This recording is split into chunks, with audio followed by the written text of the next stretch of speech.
Okay. You should see a little red recording thing someplace on the screen saying that I'm recording.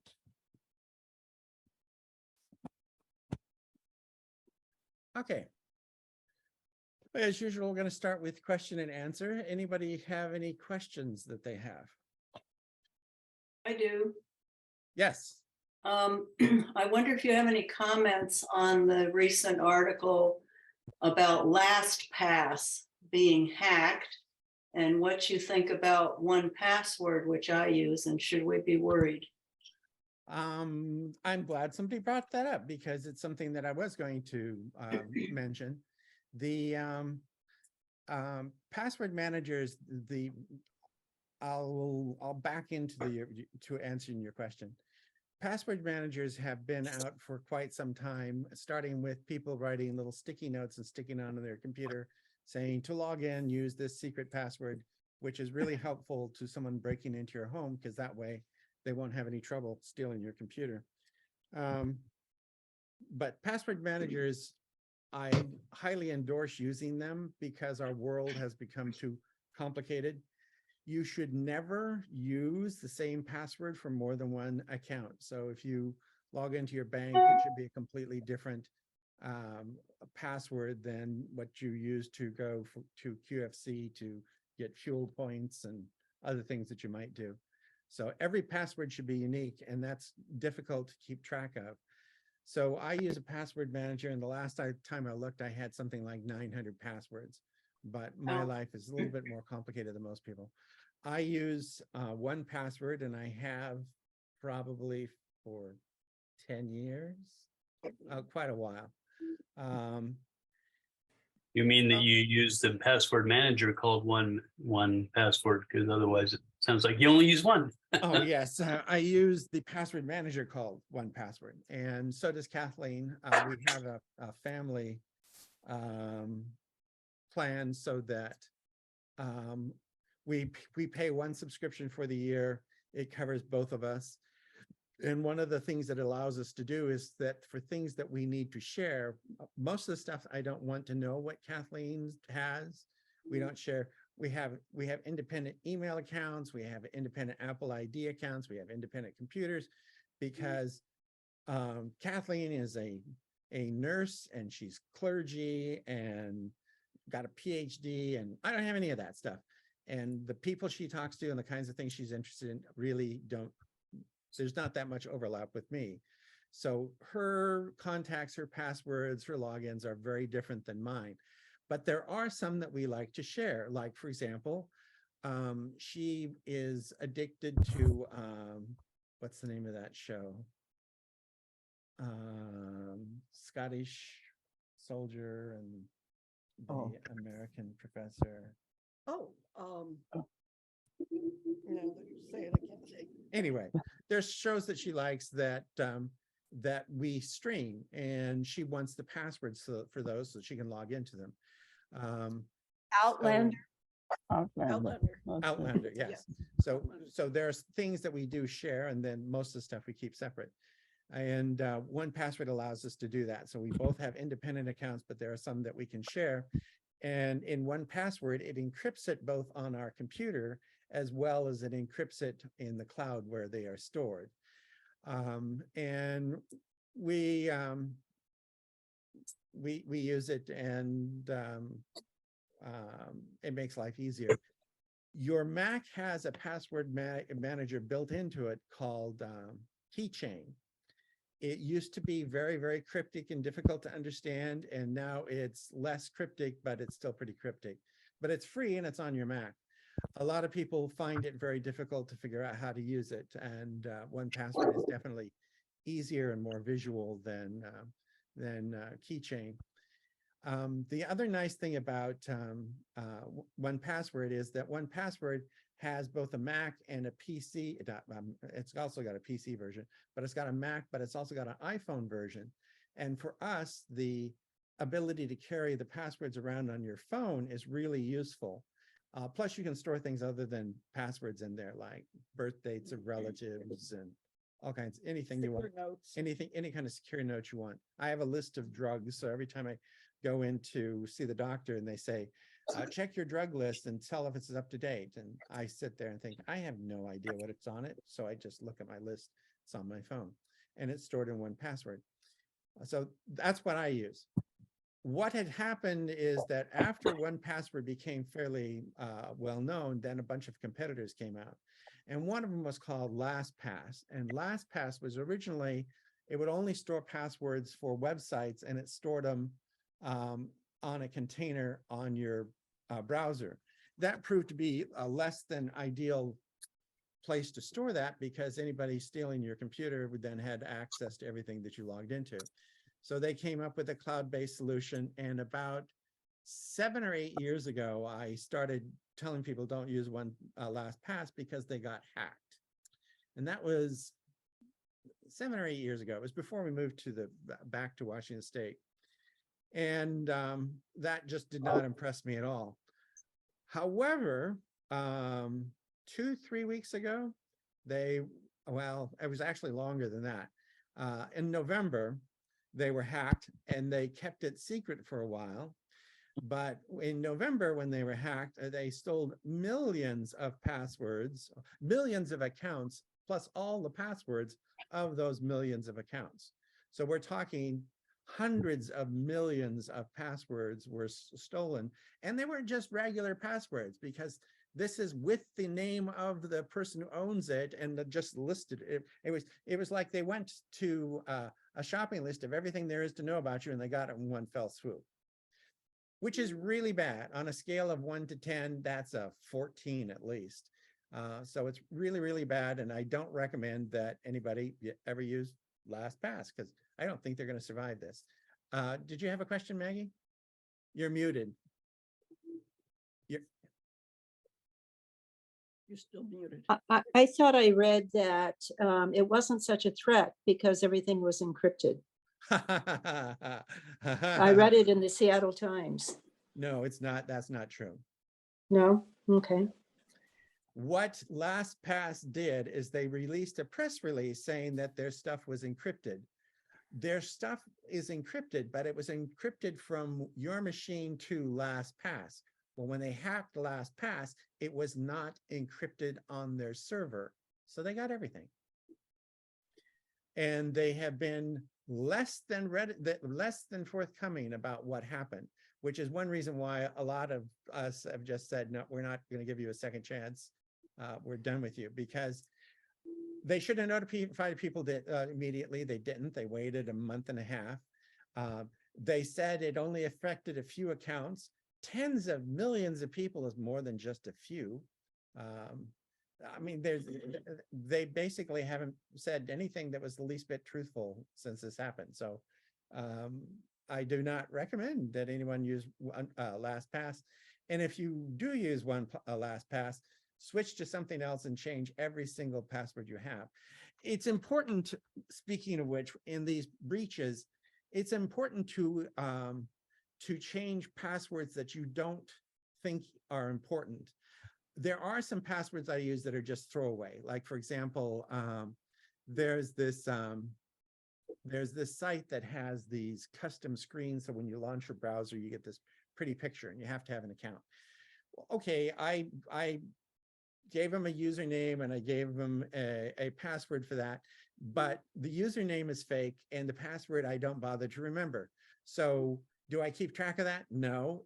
Have I secured it in any way? Absolutely not. Do I care if it's ever hacked? No, because it's really not tied to me. But if you have a password to QFC and QFC gets hacked and you say, well, I don't have any account information, it just keeps track of my fuel points. Well, there are other things that QFC keeps track of, such as everything that you buy there. So there are there's lots of sensitive information about you other than just your bank account and whether or not you've successfully quit smoking and other things about you that you probably don't want to have as general knowledge. So anytime somebody has a data breach, if you're involved in that data breach, even if you don't think that account is important, go in and change all your information or just delete the account. It's really hard. If you delete an account, the way most systems are set up, somebody can't create a new account in that name. They have to create a different one. So if you're not using an account, delete it. If the account's been hacked, change everything about it or delete the account. But you want to be paranoid about this. And I definitely do not recommend using LastPass because they haven't been forthcoming in what they've done, and that's a bad sign, a really bad sign. You close So I account.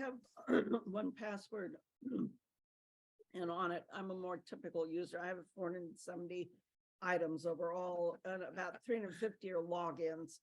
And then after that, I've got 40 secure notes. A lot of that has to do with church stuff. And then 26 passwords, where it's just a password, and 23 memberships, 14 reward programs.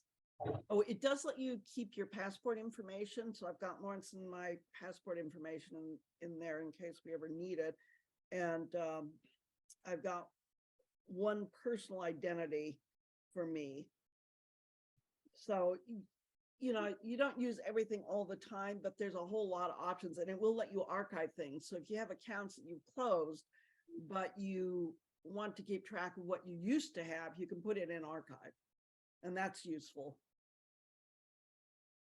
LastPass, 1Password also has another feature that I really like. If you change your password, it keeps track of the old passwords. And why that's useful, recently I had a service that I used that they crashed, and they said that they restored it back to 2 weeks ago. Well, I changed my password a week ago, but because it had my previous password, I could log in again. And so that's something that most people won't really take advantage, but in the kind of security work that I use, it's handy sometimes to have old passwords. So Lawrence, can you clarify then the difference between 1Password and LastPass? And it sounds like you feel we're safe if we have 1Password. I do believe you're safe if you have 1Password. Okay. 1Password is just a completely different company. They started from the beginning with, they wanted to keep track of confidential information. They wanted to make it usable in more than one place, meaning that's why they have it available for the iPhone, because you carry your iPhone around with you, as well as on your Mac, and it works on iPads and so on and so forth. But you can use it in multiple places. And from the very beginning, they encrypted everything. It's encrypted on my phone. It's encrypted in their cloud storage. It encrypts things when it passes between my phone and their cloud and coming back. They've been very good about that. Recently, they've come for some criticism with some developers because of the newest version, the way they architected it. But unless you're a programmer, it's not really an issue that you care about. A lot of Mac programmers didn't like the way they did the programming, but has nothing to do with how it's used. It's just they didn't like the way the programming was done. But other than that, no, we've used it for, I think, 10 years. And we've never had any particular problems.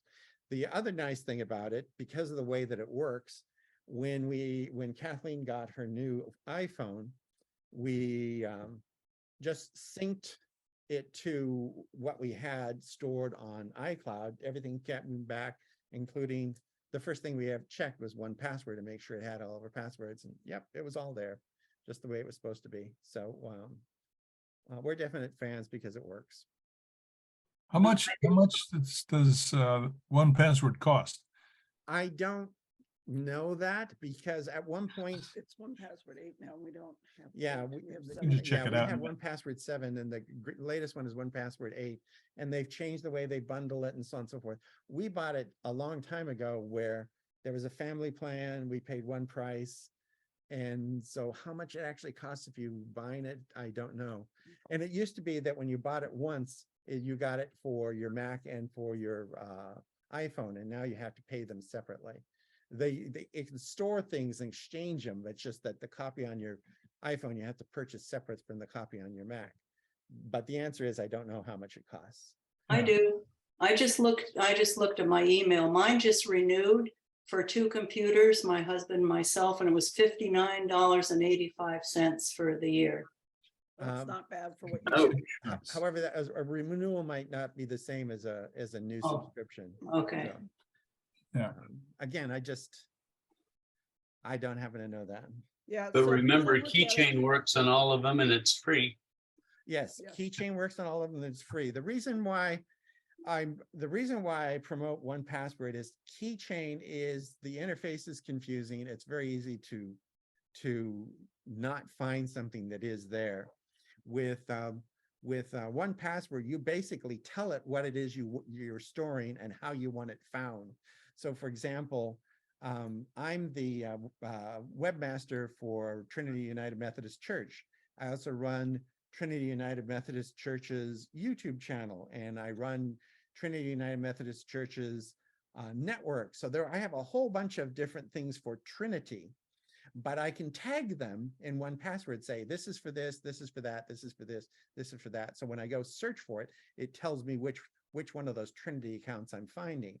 In Keychain, it just tends to just jumble them all together, and you just have to hope for the best as you're going through all these listings for Trinity that you're hitting on the right password. So I like 1Password simply because it's easier for most people to use, including me.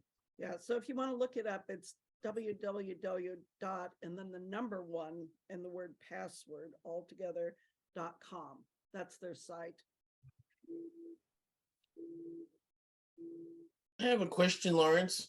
Yes. I was watching the news last night and they had a story about Pegasus software taking control of iPhones. And I was wondering, are iPhones really vulnerable to the Pegasus software hack that takes over the phone without you knowing it? That is a complicated question. And the reason why it's a complicated question is that Pegasus was actually developed a combination between the Israeli government and a commercial firm. And the way in which they developed it, they did find some vulnerabilities in iOS operating system. And the way in which they did it was really, really expensive. They went out and bought thousands of iPhones, and then they beat on them in different ways until they figured out how to break in. It cost tens of millions of dollars for them to develop Pegasus. And the way that Pegasus works is that it puts something on your phone that basically creates a little space that allows the Pegasus to track you. It creates a little space in the phone, then it stores things that it sees, and then periodically it dumps it off to Pegasus. And Apple really didn't have a defense for that at the time, but since then they've come up with multiple defenses that has basically caused Pegasus some problems. But people who make Pegasus keep on trying to modify it. It's extremely complicated to put on a phone, and it's extremely complicated to run it. So for you and me, it's not really an issue. But for what they call state actors, a state actor can be a foreign agent in the United States, or it can be you representing the United States going to another country. For state actors, you have to be a little bit careful because you're not just one of 330 million. At that point, you're one American in China, one American in Russia, and you become a target. When I worked for NOAA, for example, I was not allowed to go on foreign travel using my own personal phone or my work phone. What they would do is they would issue me a special phone just for that trip. And then after I went on the trip and I came back, the government would erase it completely. And they did that so that if somebody did put something on it, it wouldn't stay. And while I was overseas and I was talking back to the United States, I could send an email back to work.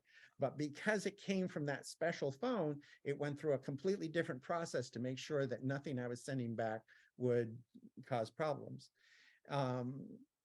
And that's the kind of effort that you have to take, because if you are a known representative of a country, other countries are willing to spend millions of dollars to find out what you're doing. Now, I worked in environmental science. You might think, yeah, who cares about that? That is really, really, really sensitive information when you're dealing with China and Japan and Korea and Russia and other countries, because the assumption is that I must know something that they could use for economic or political benefit. Now, in practice, what I did is I ran websites, and if you want to know what I did, just go to know a website and it's right there. But the fact is that you are a target in that particular kind of case. But in terms of the individual, no, nobody's going to spend $15-20 million trying to hack your phone. It's expensive to do this sort of thing, and it's expensive to make it Do you work. know if iOS 15 is vulnerable or not, or? The answer is, if somebody can touch your phone, if they can physically touch your phone, even with iOS 15, there are ways to compromise it. But remotely breaking into it, no, they really can't do that. And the way in which it's set up, if they remotely try and break into it, what they do is they end up in this little void that, yes, they might have successfully gotten into the phone, but it doesn't go anywhere. So what do you mean by touch your phone? You mean somebody using your phone that's not you? If they physically attach it, your phone has right on the bottom of it, it's got this little port here for the lightning cable. How come I completely disappeared out of the screen? Anyway, it's got this little lightning port right down at the bottom, which means that somebody can stick something into your phone. And depending upon what else is going on, for example, if my phone is unlocked and they stick something into my phone, they have access. Yep. So, but if they don't touch your phone, it's not impossible, but it's damn difficult. it costs millions of dollars to break into an iPhone if you can't touch it. And if it's just sitting on the table, but it's locked and they pick it up, there's really not a heck of a lot they can do with it either. Because unless it's unlocked, there's a famous case of this guy in a cyber, he had this thing called Pirates Bay, and the FBI wanted to get a hold of his information, and they ran a sting operation, and they had him, they knew he was going to be in this coffee shop in San Francisco, and his laptop was unlocked, and this very attractive woman who was an FBI agent pretended to stumble and fall. He got up to go and help her. They grabbed his laptop because it was unlocked. If it had been locked, it would have just been a brick. And your phone's pretty much the same way. Lawrence, I have a question. Yes.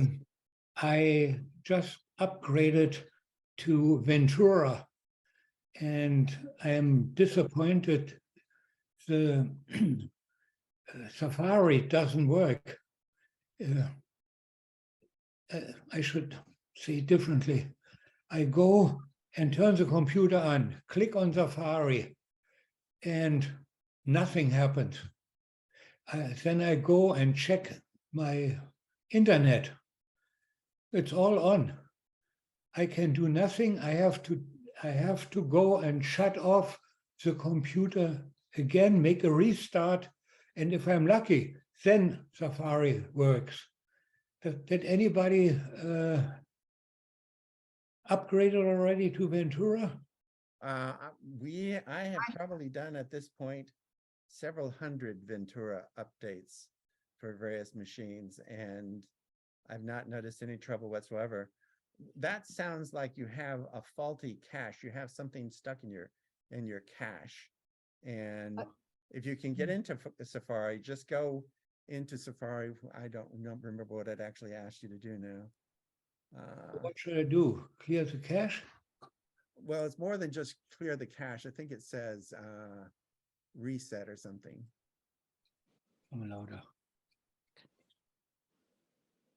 Well, I have a comment about that. Yes. Ventura, I experienced it. I was working on my work computer and I wasn't aware that we were not to update Ventura because there's a lot of bugs. And so when I did, I couldn't get into any of I couldn't access any of the information to continue. So I had to call the IT gurus and they go, okay, well, you just go up to the magnifying glass and type in Safari and you can access your Safari that way. And then you can bypass the bugs. And I'm like, I think this is more than just bypassing bugs. Everything was frozen. And I would try to scroll down. So I called the guy 5 times and finally he went in and deleted some cache and some cookies. And then it started working, but it was really odd. And then I asked the people at work, I go, well, y'all aren't using Ventura? No, you never update your computer at work because there's a problem with that. I go, okay, well, now I know. It was pretty bad. I will tell you that sounds like spectacularly bad technical advice. Yeah. Ventura is as rock solid as you can get. Well, Usually when people have problems, there's an existing problem on their computer. And when they put in Ventura on it, it just magnified the problem, but there was already an existing problem. And one of the first things you should do before you do an upgrade of any kind is to check the health of your machine. And the easiest way to do that is just go through, get rid of all of your, dump all your junk mail, dump all your trash, launch disk utility and make sure your hard drive isn't healthy.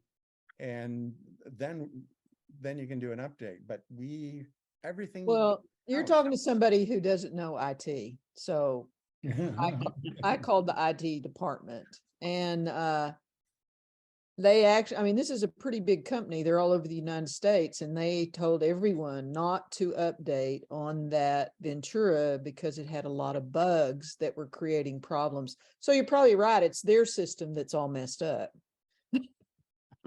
Okay, I would believe that it could be that the company, I'll give you an example.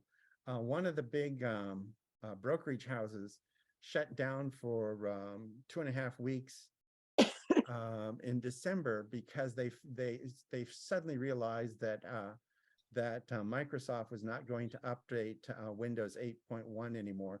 Though they stopped doing security updates for 8.1. If you're not on Windows 10, you're basically hosed.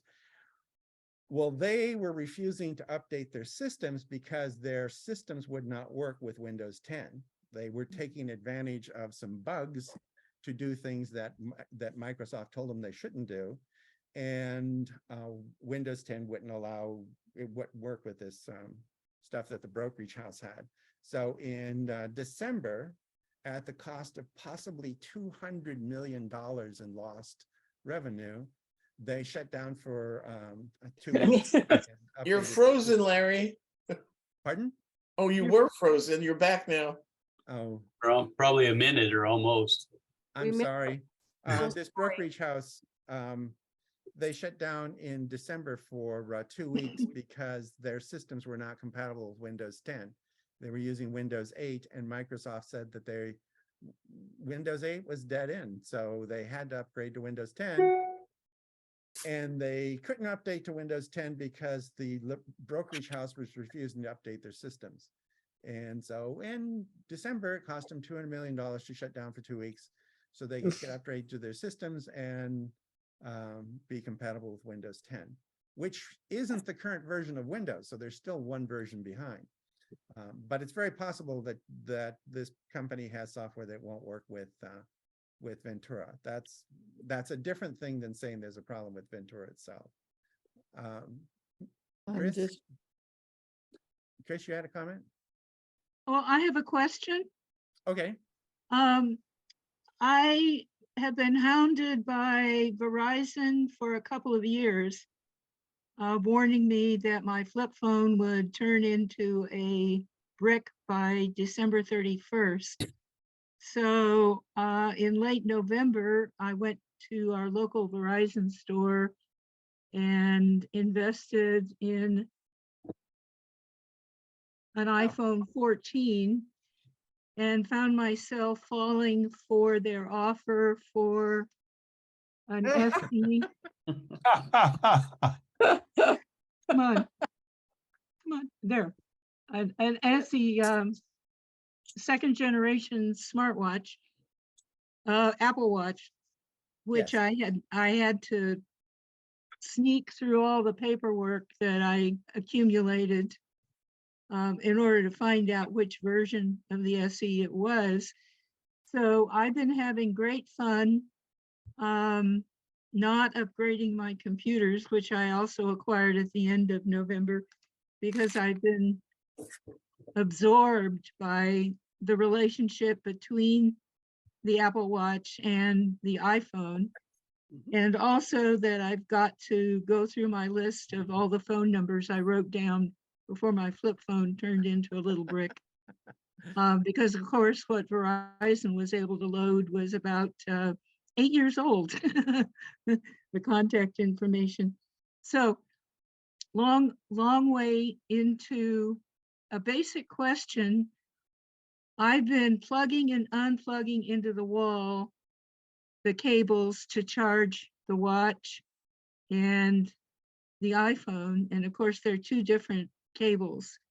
I'd like to avoid plugging and unplugging and would appreciate any advice on how to do that. My sister had convinced me that I should get this gizmo stuck on the back of the iPhone in order to better hold it. And so I got that. That being said, what's your advice? So Um, I have a handy dandy thing. I just got it today.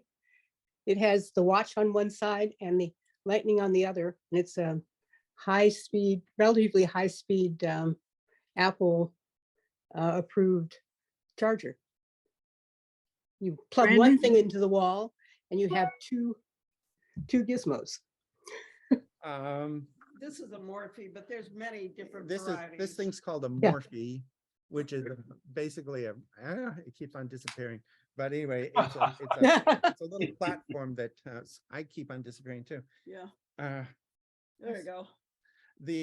it's a platform that you lay the phone down to charge Oh, on that's it, nice too. and it's got a watch charger on it, so they both are on the same thing. The new phones can charge by induction as long as you have a case that allows it, as long as the case Let's it lie flat. lets it lie Mm. flat. Oh, And okay, so, but it's got this stuck on the back, so I can't. It'll still work. I'm not sure that it will. That might be Mhm. too large a gap for it to Yeah. work. But there are I- several places that sell things like the Morphe will have. So this phone charges just fine laying flat on that. It has a clear case on it. And this also has a little indent to it where if you've got your AirPods, you can put them on here. So you can charge 3 things at once. And it's a matter of laying them on. There's nothing you plug in. You just set them on the device. This is how much space it takes up on the back.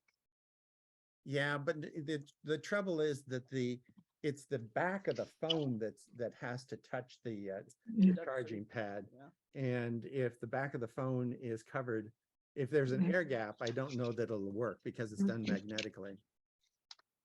Yeah, see, I think that creates too much space Mhm. for that to work. Yeah. Thank Um, you. But there are I wanted options. to mention That's one the good point. thing. Yeah, I've A got one good in thing the study with that's a clock. with a- Ventura is, oh, sorry. Go ahead. Reinhardt? Yeah. I wanted to say it's a good thing in Ventura, absolutely good, is they have it in beta. You can take people on YouTube. Some speak slow, that wouldn't be a problem, but some speak fast. And it instantly goes and writes it down what the person is speaking. Even a fast-speaking person, and you don't have to be on the internet. It does it right through the computer, but you need the new Apple processor for it. Yes. I got the Studio, and that's fast enough. I mean, it just writes 3 lines down. And you can also speak to it, and it writes everything down. So that is very, very good. Yes, believe it or not, that's actually been in Mac OS for, Wow. 15 years or so, but it's much better now than it was before. And the new processor definitely does help. Marcy, did you have a question? You're on mute. More of a statement. I had sent you an email about trying to get the hard drive out of our Mac because the people at Apple wouldn't take it out for us. And you sent us a video on how to get it out. And I just wanted to let you know that we did it. We got our hard drive out, and so we can recycle the rest of the computer. And it wasn't that difficult. It's not that difficult if you know how, but if you don't know how, it can be. Yes, I'm going to paste in the bottom of the chat window the attendance form. He made one, yay! I would like that video. Me Well, too. actually, there are different kinds of videos depending upon what kind of your computer. One video doesn't cover all the computers because an iMac is different than a Mac Mini is. So, but if you go into YouTube and just say how to remove a drive and say what model you have, there are usually videos to tell you how to take them apart. Most people want to take them apart because they want to replace the drive. But if you want to just remove it so you can recycle it, that works too. Yeah. And it's 7 o'clock now, so we should think about doing the program. Yep. One quick question. Does factory data restart wipe a computer clean?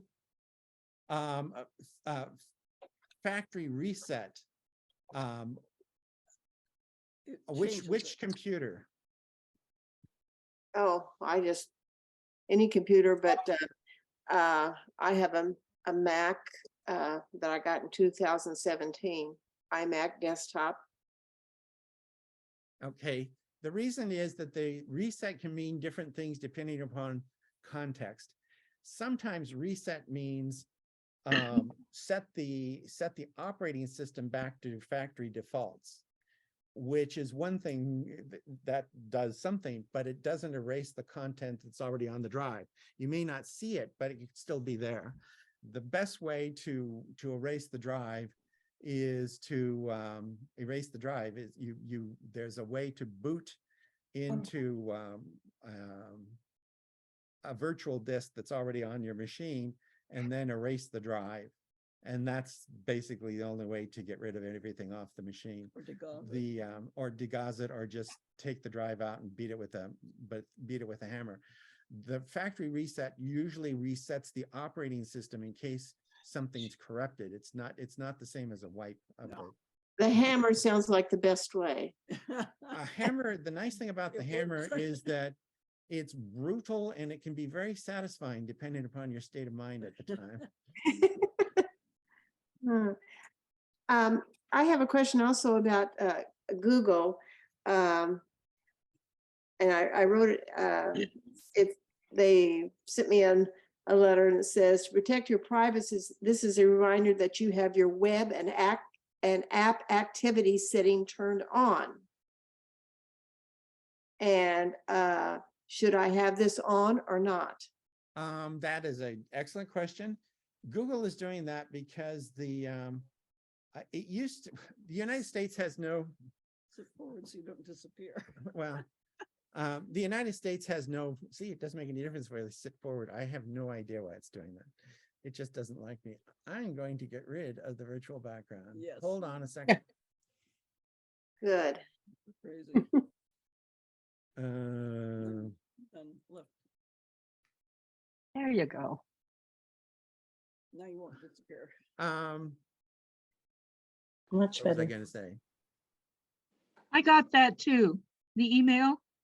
If you use Google, you probably got it.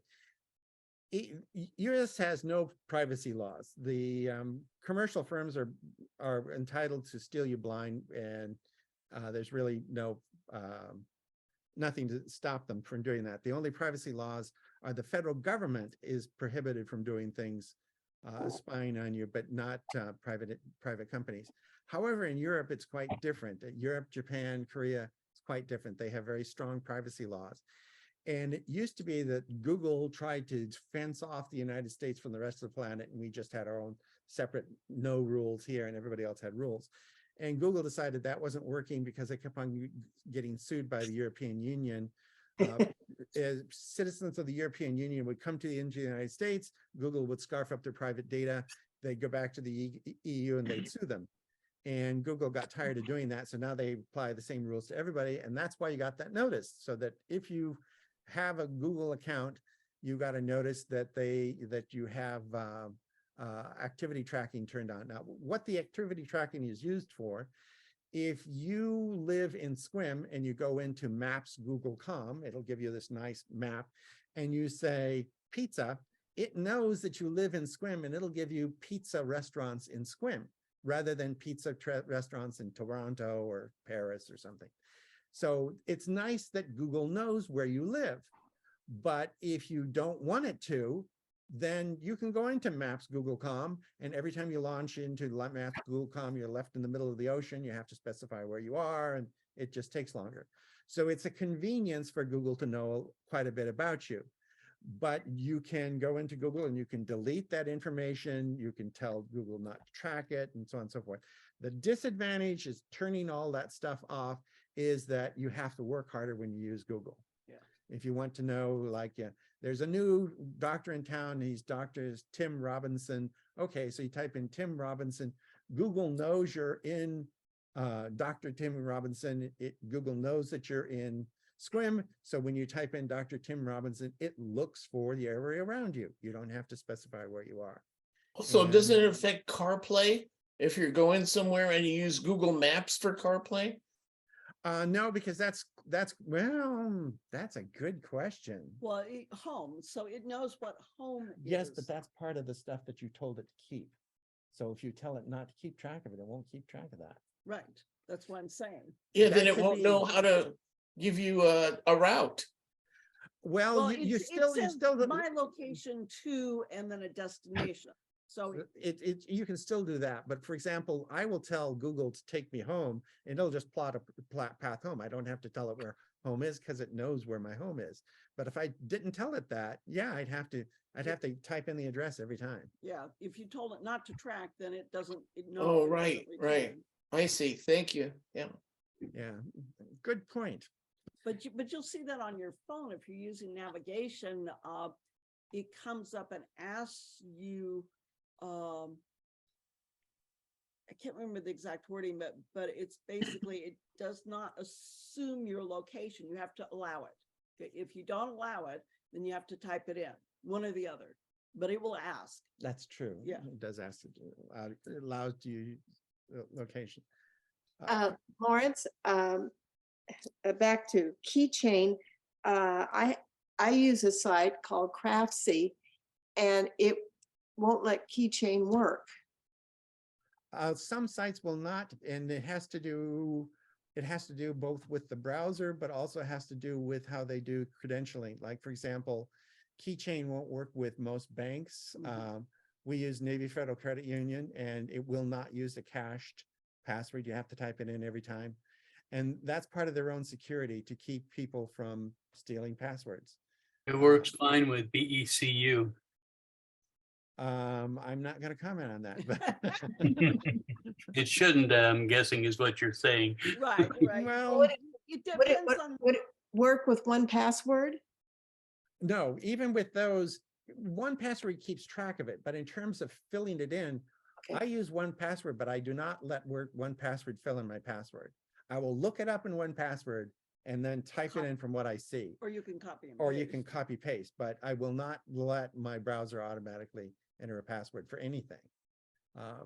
So you wouldn't use a keychain? I mean, I just click on there and Depends on the risk. Like, if it's a site that you have to log into to get information, but there's no financial thing. It's simply a look up site, then sure, keychain's fine, but I would never use keychain for a bank.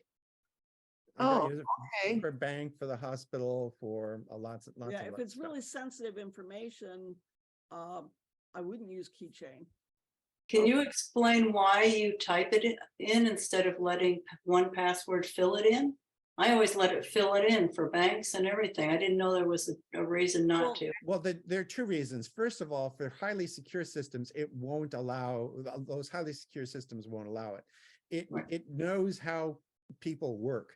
And if you start to log in and then instantly give it a password, it says, I'm not talking to a human, I'm talking to a machine. So it just won't let you in. Oh. And that's one reason. But the other reason is I'm just, again, paranoid. It's what I did for a quarter century. I did evil things with computers. So, you know, I'm just paranoid. Okay, thanks. Can we go to our program, or we'll run out of time. Chris Just- has a question? Just a reminder, I have signed in the attendance form that's in the chat, Yes. Yes. Please and sign. everybody should do that. Yeah, Yes. please do that. It helps me. How do you do it? It's in the chat window is Just click on the link in address. the Just chat. click on that link. And Okay, what do you want us to type? pardon me? Your information. Wait, No, it's a form. If you don't- click on the link, it will bring up a form and you just fill in the form. It says Docs, Google, Forms. Click on that and the form pops up in your browser and you fill in the information. Before we get on with that, Madam President, do you have anything you want to say? No. Um, Happy New Year, everybody, and happy belated Merry Christmas, I guess, since we haven't seen each other. I apologize for December getting canceled. I got COVID and I've fully vaccinated. I've had all my boosters and I've been very careful, but we went to a memorial service at a Masonic lodge and 6 of the people from our church who went all got sick with COVID. Oh, that's too I bad. drug it home to him and then I was really sick for 3 weeks, but 2 weeks I started getting a little better. And that's after 2 weeks when he got sick. He was very proud of himself. He didn't get sick and then he did. So that's what happened. I apologize. My fault. No worries. I hope you have both recovered and are feeling better or back to normal. We're getting there, we're getting slowly there. but surely. Yeah, I wouldn't wish that on anybody. I was in bed for 2 weeks, and in the Wow. 3rd week I was up, but I was coughing constantly. I had 21 symptoms. I wouldn't wish that on anybody. Oh, no. And just as an FYI, I got a notice from a vendor that the forum software that's on our website is going to be renewed in a couple weeks, and we'll have a bill for that. It's not a huge amount, but No, just just an awareness. just thing. FYI that we're going to be spending some money. Anything else before we get on to the presentation? Just wanted to thank those of you that have already sent in your dues for this year. Very much appreciated. There's still a few that are missing, but for the most part, I think everybody is paid. And I'll turn it over to the treasurer and she can give you the report. Yeah, it was really great to see so many checks come in. Thank you very much. And I think there were about 16, I believe, that came in. And just thank you for those who paid. So that brought our balance now to $2,090.60. Oh, that reminds me. Think about what you would like to do for an in-person meeting. Maybe like April, May, sometime when it's, light outside. After Easter. I would like to do one on troubleshooting, and for that I need to reboot a Mac and so on and so forth. So I can't really do it via Zoom. So, but anything else you would like to do as an in-person thing. And if we do an in-person thing, I also want to make sure that we invite the general community rather than just SMUG members. I've been really surprised at the lack of computer sophistication in the local community.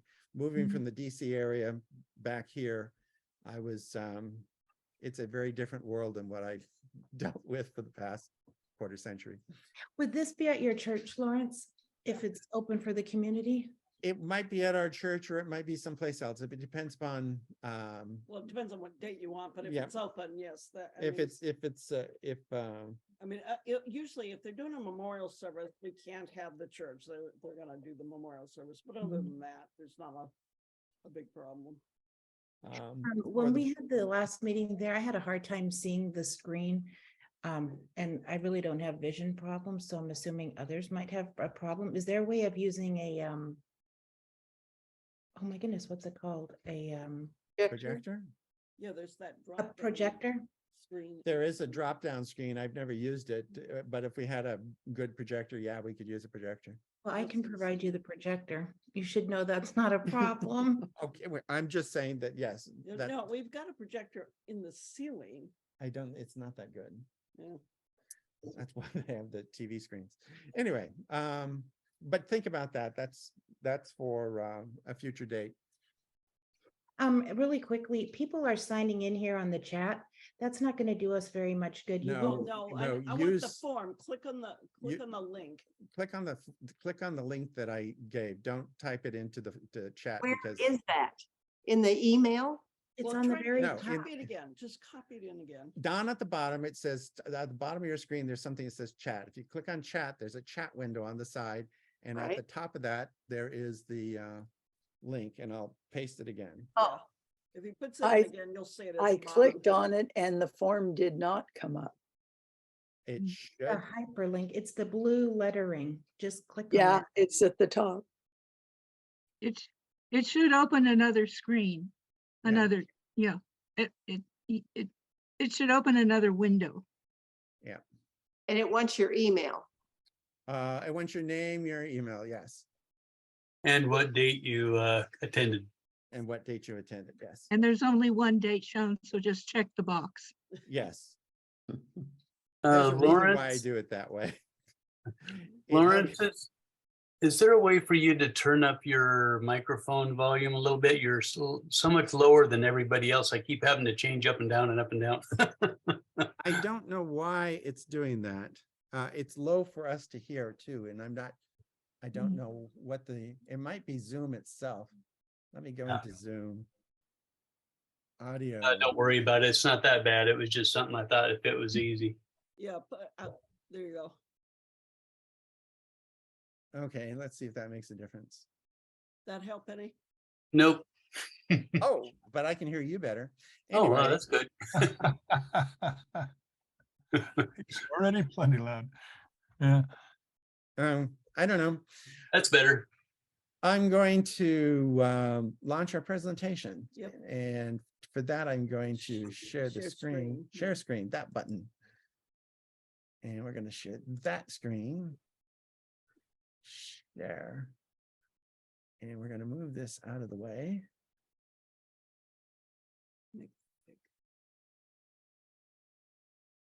There we go. Okay. Go to the beginning. Yeah. There we go. Now we're in the right place. So are you seeing things Apple and health? Okay. There's going to be a demo too, but we're going to talk a bit first. And I'm going to let Kathleen do. Right. So we split this. I'm going to talk about Apple Watch and iPhone. For most things, those two are connected, but there are a few things that are standalone only on the Apple Watch. And then we're going to switch and let Lawrence talk about Apple TV and Macs. But our focus on this one is support for health. I have some other things if we want to talk about illness, but for the most part, this is focused on how do we stay healthy. And why didn't you work? No, there we go. So I'm a nurse, and my underlying mental image of how this works is that your body, your mind, and your spirit form a triangle, and they're interconnected. And if something affects one, it just as a triangle would move. So whatever affects one will affect the other two. So when I talk, I'm going to talk about focus mostly on body, but not uniquely. And body has, if you think of it as a stool, we have 3 legs that are absolutely determinants of health. And the first one is what we eat and drink, our nutrition. The second one is how active we are. And the third one is how well we sleep. Most people think about what we eat and how active we are, but equally important is sleep. So we're going to focus on tools that help us with those things. So on your Apple Watch, you can do a lot of tracking. In my words, it would be data collection, but what it looks at, the sensors in your watch, it covers heart rate. And I gave you a link. We will post this. We're going to record it. We're posting it, and we've got the transcript. But those links are taking you through almost everything to the Apple support site in the specific article that tells you about that feature. So don't panic if you don't catch it all. It's in the links. And so heart rate tells you, it's a measure of how hard is your heart working. And when I was really, really sick, my resting heart rate is usually 50 to 60. When I was really sick, my resting heart rate was 80. So I knew something was wrong. The other thing that can go wrong is that your heart rate can be irregular. And I don't know if you watch TV, but if you do, there's ads all the time for people who have atrial fibrillation and drugs to treat it. But they talk about, don't ignore it. That's really important. So one of the things that your watch does is it tracks how regular your beats are. And if your beats are what we call irregular, there's no pattern to the irregularity, it will give you a notification. And then there's our level of activity. I call it mobility here because it's focused on your movement, and you can set it up to track things like your steps or your exercise. Like if you ride a bicycle, it's not limited to that. There's a ton of options of swimming. You know, your watch will also track your swimming if you want to do that. And then there's your cardiovascular fitness, your heart health, and that is actually based upon your consumption of oxygen. And so I didn't put in the screenshot for O2, but it does monitor your oxygen levels. And if it gets low, it will alert.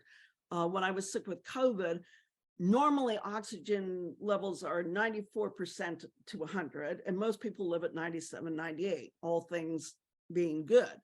When I was sick with COVID, I was 85 to 94.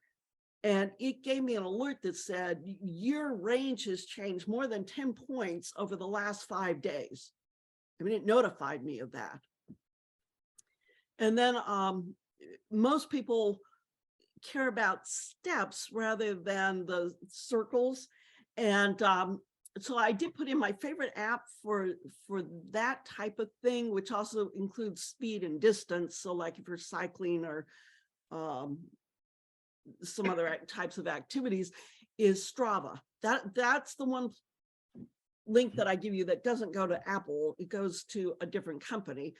And Strava has a low-end version, and then it has a premium version. We don't pay for the premium version. We use the low end. But if you're really big into something like cycling, then you're going to want the higher end, or there are specific cycling apps. But if to get something that's comprehensive, you may have to spend not much money, but a little bit to get that level of detail. But all these things are available to you with the watch the way it is. And keep going other than Strava. And so I'll explain these two.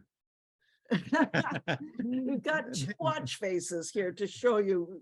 Just there's a simplified version, which is what I use, and then there's a more complex version that he uses. This is Kathleen's watch face, and this is a screenshot of her actual watch face. She shows the date and the time. She also wants the weather. That on the upper left, there's a little symbol for blood oxygen. She taps that and it'll give her blood oxygen. She taps the heart and it'll give her heart rate. The down her activity rings are down at the bottom, And by the way, she took this screenshot early in the morning, and you can see by 8:45 she'd already done something. And then the exercise one does exercise tracking. Yeah, it'll bring up a menu that you can choose what kind of exercise and start it. And the next one is my watch face. And Very different. Kathleen absolutely hates my watch face because she cannot find anything. My daughter's comment when she looked at this was, "Oh, Dad, it also tells time." But some of these things don't sound like they have anything to do with health. Like in the upper left, I can press that button to get a voice memo. But this is actually a safety feature. I can be driving, or I can be riding my bike, or I can do something, and I just touch that corner of my watch, and I can dictate a voice memo. And it doesn't take my hands to do that, other than to tap it to start it. You can dictate a note to yourself very safely. Again, there's that symbol for the blood oxygen. You tap that and you can check your blood oxygen. The weather, I always have that. Tides is special to me. I'm a photographer and I like to know what the tides are because it changes the kind of types of photographs you can take. There's an app for either breathing or meditation. I never use the meditation part. I use the breathing app. I use because both. it helps. It's a way to basically calm you down after you've been active. Yeah, sometimes I literally tell him, take a breath. Yes, she does. And the Strava app we have as well. So when we ride our bikes, it'll actually, not only does it track our activity, but it draws a map of where we were biking. Right, but the map's on your phone. The map shows up on the phone, it doesn't show up on the watch. It shows the London time because our daughter lives in England. And then the Apple's famous activity rings are down at the bottom. Right, and the way that he set his up, it's giving him the numbers that go along with the rings. I didn't set mine up that, I could have, but I didn't do mine that way. So most normal people have something more like Kathleen's, but I was trying to see how much I could cram onto one screen. Pretty much. All right, so I thought several times about how did I want this to flow, and I'm assuming you read from left to right. So I'm going to go top line left to right and then bottom line left to right, just so you know where we're at. So the heart rate, we talked about, what does it look like? Well, this is a screenshot of my watch with a heart rate of 77 currently. That's the latest reading, but then it tells me that it was 88 1 minute ago, and then it tells you what my resting heart rate usually is, which is on this about 10 points higher than what it normally would be. Then the one on the right is when you want it to give you a reading. This is what you see is that heart, and if you select it, it gives you whatever the current reading is. So the watch on the right, now the square ones are screenshots of what you see, but I added in some things that show you the watch itself. And so on the right-hand side, there's a big watch and it's got a warning. It says it's a high heart rate warning. Also, there's a low heart rate warning. So normal range is 60 to 100, all things being good. And then at night when you're resting, 50 is okay, but not normally during the day. You wouldn't expect that. So here it's complaining that you consistently been sitting, you're not active, and yet your heart rate is bounced up above 100.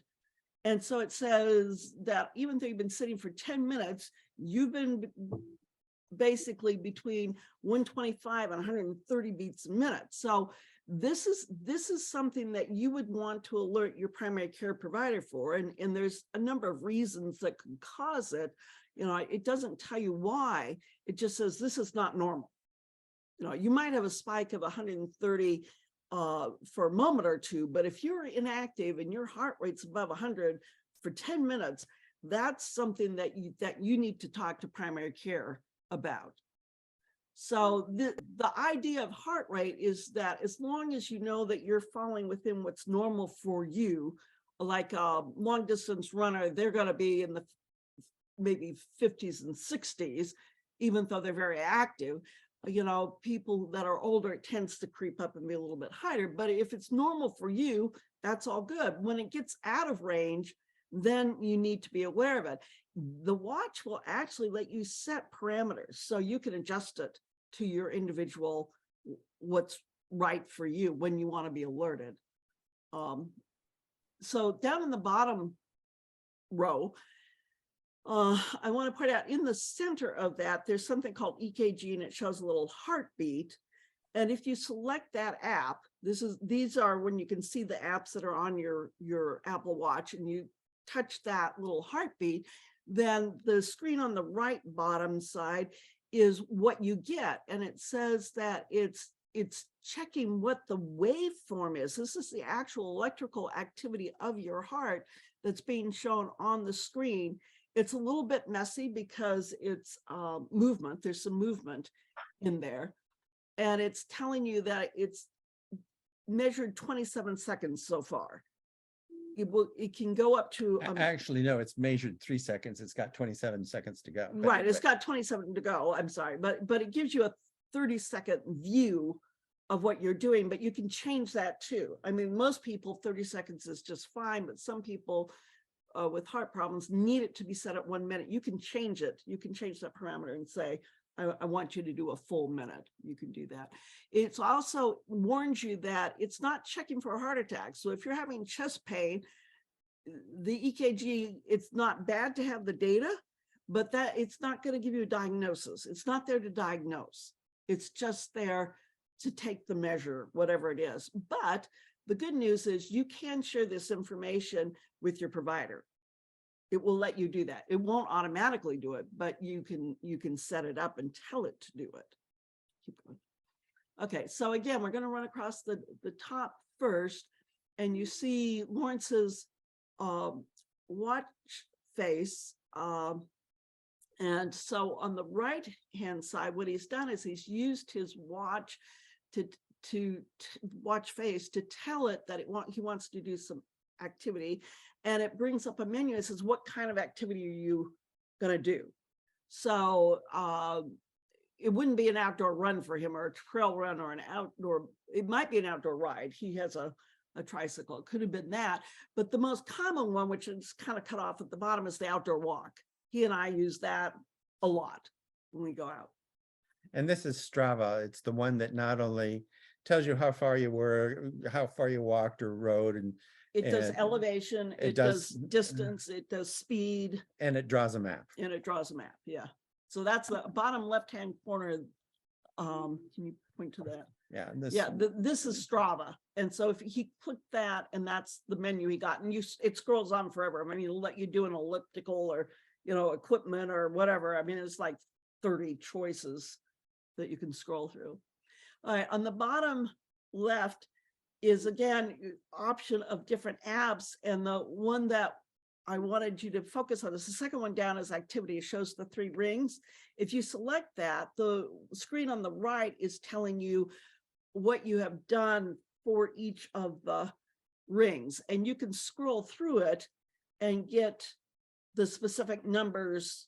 Remember on his watch, can you point out that, where it shows the rings, but also gives you numbers. So if you click on the activity icon for the app, and that app comes up, when you scroll across, then you can get the specific activity for each ring.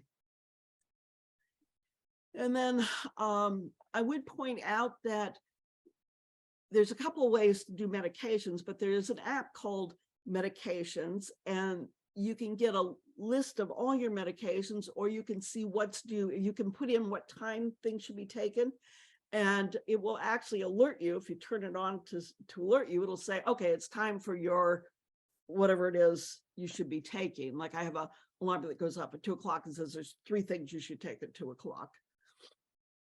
And this is something that's built into the Apple Watch.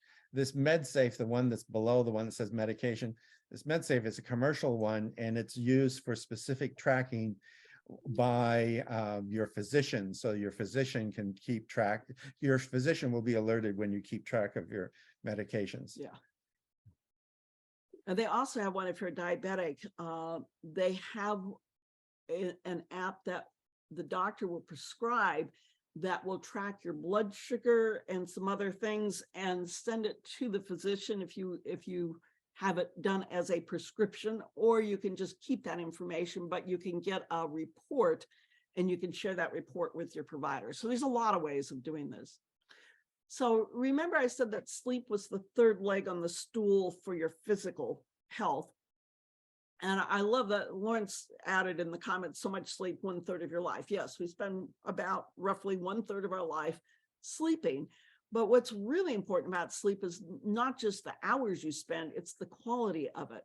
So on the upper left-hand side, you can see that there's an app called Sleep and it shows a bed. And if you select that, you can create a schedule that says when you want to wake up in the morning and when you want to go to bed at night. And if you turn the alarm on, then your watch will vibrate the haptic touch to wake you up. And it works. Most people, that's enough to let them know that they need to wake up.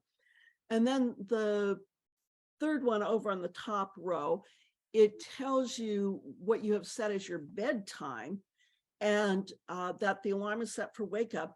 But the bedtime then has a, what do they call it? A cool down period. So about 45 minutes before whatever you set it to be for your bedtime, it tells you it's time to start slowing down. It's time to get ready for bed. And then if you miss it, this is a goal that's been set as 2,300. And if you miss it, it will give an alarm, and the alarm will say, well, if you can't do 2,300, try and make it at least 11:45 p.m. So that you get a better sleep rhythm. I mean, all of this is to coach you. That's the idea, is it's coaching you and what you need to do, what steps you need to take so that you can have a better sleep. The bottom row, starting on the left, it gives you a report. And so this is not only is it collecting data, but then it's showing you the results. And on this, it's saying that today you went to bed at 11:25 and you got up at 7:05, and it gives you a score. Today's score is in the yellow, so you need to improve that. But your overall score, which is based on 3 days, your average over 3 days, is in the orange, which means you really, today wasn't great, but the previous 2 days must have been worse. And so you really need to pay attention to this. That's what it's telling you. So, and if you hit your goal in the very bottom of that, you'll see it says sleep, and it's got a yellow to green on it. And then it says it's cut off, but it's 7 hours and 30 minutes. And then it says goal. If you actually achieve your goal, you get feedback that you made the goal. So it's trying to guide you. It wants to encourage you in what you're doing. Now, if you keep scrolling through the report, in this next example, the sleep was from midnight to 7:10. So you did 84% of an 8-hour goal, and your 3-day target is under. So you only did over the last 3 days, 67% of what you were trying to achieve. And then if you keep going down, it will tell you what your resting heart rate was while you were sleeping. So if you have a nightmare, will be an example. If you have a nightmare, your heart rate shoots up when that happens, and it will tell you that you had a spike at this point in time. So that's when you look at the sleep stages. And so the third one over in the bottom row is now looking at how the bottom of this, the dark blue, is your deep sleep. The middle line is your light sleep. And then the top, the orange, is your activity. Those are the stages of sleep. So if you thrash around, you'll get an orange line, or if you get up and go to the bathroom, you get an orange line. So you know what the interruptions are. And then it gives you, this is a moment in time. Well, you're just looking at one night's sleep, but then in the report, it gives you a week at a time. And you can set this to show 1 week, 2 weeks, a month, 6 months. You can set it to whatever you want, but on your watch, really the 2 weeks is about the max that's useful. If you want to look at more than that, you should go to your phone to look at more data. But what it's saying is that you were pretty consistent over the last 2 weeks with how much sleep you got. So what other things can we do with our watch? As we talked about earlier, we've got our activity rings, but we can also do specific types of activities. And the two that I'm inclined to do is I like to cycle. I've got a tricycle and I like to go cycling, and you can do that. It will capture it with what Apple provides, but I would rather use Strava because I get more information. So, you know, Apple will give you the bare bones of what you need to know, but if you want the total distance plus the speed plus the map, Apple doesn't do all And that. elevation. And elevation. Yeah, Apple doesn't do all that. So that's the difference. Your watch is designed for you to be able to use it to go swimming. So you can do laps, and it will tell you lap times as well as your total swim. So it gives you the flow of your activity as you're swimming. And it's useful. I mean, that, you know, at least it gives you a sense. It also tells you calories burned. So it gives you a sense of how active you were, because not all strokes are the same. You know, a breaststroke uses a different level of energy than a backstroke or whatever. So it knows that. I mean, it can tell by the movement what kind of stroke you're using, and it will tell you how many calories you're burning based upon that type of activity. And you can do, like I said, other exercise. But this is what watch faces look like. The first one is just those 3 activity rings. At move, you're only at 6%, and at exercise, you're at 13%, and at this, you get 12 times during your waking time that you're supposed to move from seated to standing, or go from standing to sitting. They want you to get up and down. And so that's what this is telling you, which is fine because it's only 10 o'clock in the morning. So, you know, you got the rest of the day, it's okay. But if that was 10 o'clock at night, you're way behind schedule, right? I mean, you just know that, whoa, you're not going to make up the distance between your goal and where you're at that late hour. The middle one, I put the icon, the app symbol for cycling at the top. So if you were looking through apps, that's the one that is specific to cycling. And then you can hone in on it to what specific Type of cycling you're doing. So in this case, I chose the multi-sport triathlon because cycling is part of a 3-part event. And it knows the difference between the swim part of the triathlon, the cycle part, and the run part. And it will give you breakouts for each of those individually, as well as your performance overall and your calories burned with that activity, and the time, the duration of each piece of it. So you can get a lot of information. I'll go back one. Pool swim. This is what happens when you're doing something and it thinks you're doing something, and it wants to know, do you want to record this? Like, it knows that you're in the pool swimming, and what it's asking is, do you want to capture what you're doing? So even if you don't, sometimes I'll start out on a walk, and then my watch will tap at me and say, it looks like you're doing an outdoor walk. Would you like to record it? So if you don't think of it when you get started, it doesn't take it too long before it says, maybe you're doing this. Do you really want to capture that information or not? Okay. And then one of the safety features that I really like, and this was a reason for us to upgrade our watches, was to get the fall detection and reports. And so if you can fool it, what was I doing? Oh, clapping my hands. I was doing some really violent clapping in my hands, and it popped up and said, it looks like you've taken a fall. And I hadn't, I was just clapping my hands really hard. And I said, no, I'm okay. It's all right. I'm not an emergency. But if you truly fall, it brings up an emergency call and it will dial 911, but it also, you can put in up 2 or 3. Two. You can put in 2 phone numbers of people that you want alerted. So when our mother-in-law was living with us and she did fall a lot, we had it set up for the emergency call, but also it would call him and it would call me. So we both would get notified if she fell. And if she was okay, she could turn it off. It wouldn't call if she said, no, I'm okay. But if she didn't turn it off, then it automatically would alert 911 and Lawrence and I.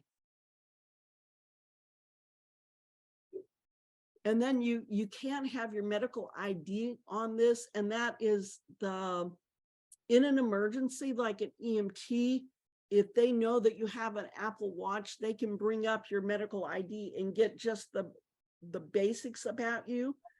And on your phone, there's more information available too. So this is really useful as in an emergency situation. These are the minimum things that people need to know. Now, blood type, I will caution you, they're never going to go by what's on any record. They are going to test every single time if they're going to give blood.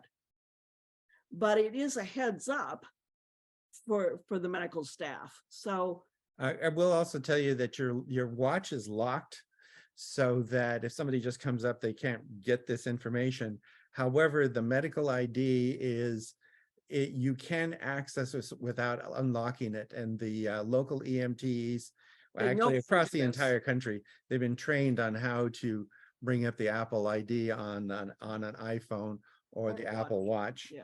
And when my mother fell, her watch called 911. They came, and one of the things they did, even though I was standing there, they looked at her watch to see what it said. yeah, they checked the medical ID. They're very familiar with how these things work. And I just want to have a shout out for SQUIM. Our EMT staff here is phenomenal. These guys are really good. So other types of guidance, we mentioned this earlier, that body, mind, spirit connection. There is a mindfulness app that you can use, and it will let you do meditations. It will let you do deep breathing. And it has a whole bunch of programs. I mean, you don't have to be bored, and you can pick how long. Like this, the middle one is beginning a meditation, and it gives you directions, what you should do, but then it also will give you haptic touch taps as you're changing from one thing to another thing.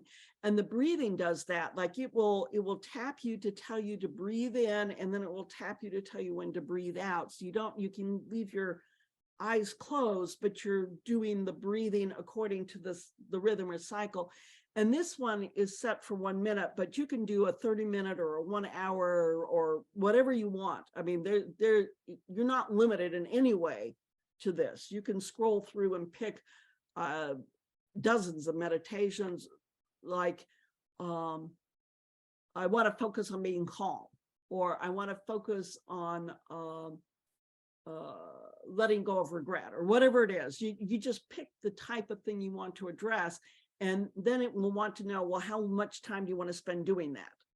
So you can go anywhere from 1 minute to an hour on these. And then Apple Fitness Plus is available. Ooh, missed that. And so you get coaches. These are people who coach you through workouts. And so you hear the voice, and also it will tap you when you need to change what you're doing. And then you scroll through and select what the workout should be, like Zumba. If you want to be dancing to dance music as a fitness workout, it'll tell you, now do this kind of move, now do that kind of move, and then you can pick what kind of music you want to go along with it, and then you can pick how long you want to dance. Like, I want to dance for 15 or 20 or however many minutes. I'm gonna turn over to Lawrence. He's gonna do the iPhone stuff. Yeah, don't have as many screenshots here.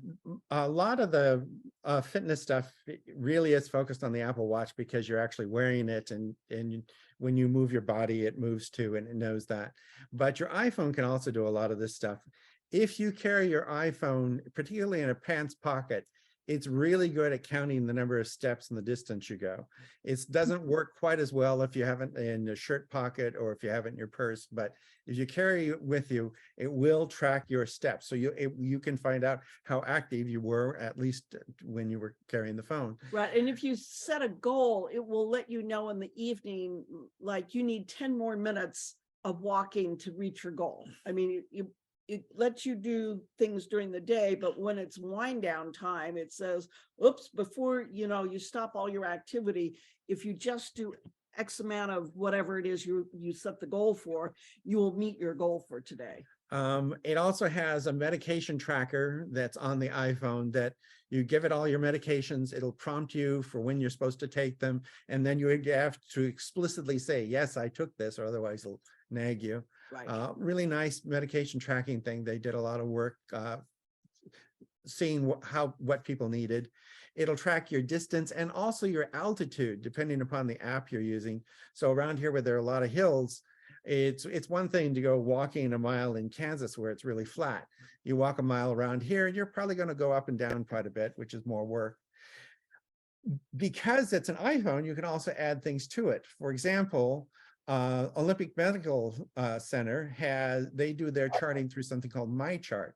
You can download from the Apple Store a My Chart app for your phone or for your iPad and look at your online chart on your phone. The last time I was at Olympic Medical today for an appointment, I forgot something and I looked at my chart on my phone as he was asking me questions. And he thought that was really quite funny, but I was using their records to tell him answers to questions he had. But there's a lot of it. There's a lot of information you can use simply because the phone is connected to the outside world. But go back for just a second. The other nice thing about having My Chart is if we have basically in the state of Washington 2 medical systems, and they are not good about exchanging information.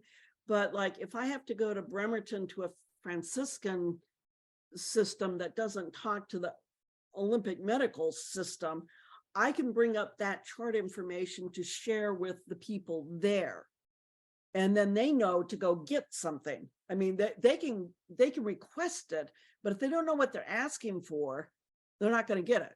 But if I pull it up and say, oh, this is what you're looking for, then they'll request it and it will be sent over. So it does help with communication.